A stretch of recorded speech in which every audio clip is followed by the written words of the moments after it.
A frail Manuel Noriega makes his way to a plane in New York, bound for France. A far cry from his days as the most powerful and feared man in Panama. Starting his career in the army, Noriega took part in the 1968 coup d'etat against President Arias and was rapidly promoted to head of military intelligence. Following the death of General Torrijos in 1981, Noriega strengthened his position as de facto ruler by promoting himself to full general 2 years later. Under his rule, Panama became a hotbed for drug and arms trafficking, as well as money laundering.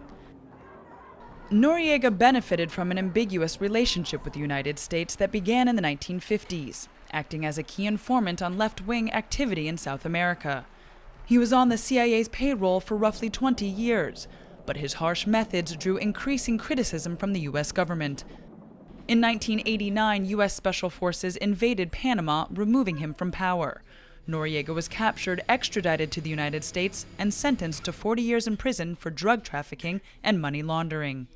His sentence was shortened to 17 years for good behavior.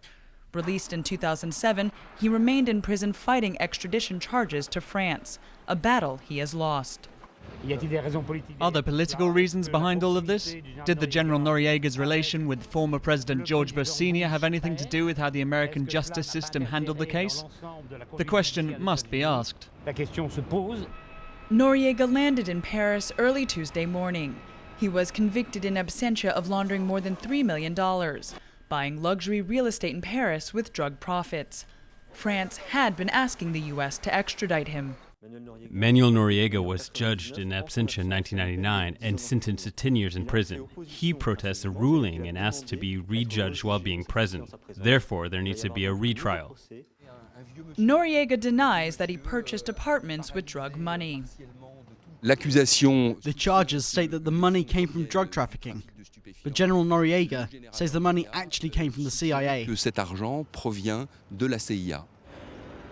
Noriega's lawyers seek to have the case thrown out. They want their client to face judgment in Panama. There, the aging former dictator could be assigned to house arrest instead of being behind bars.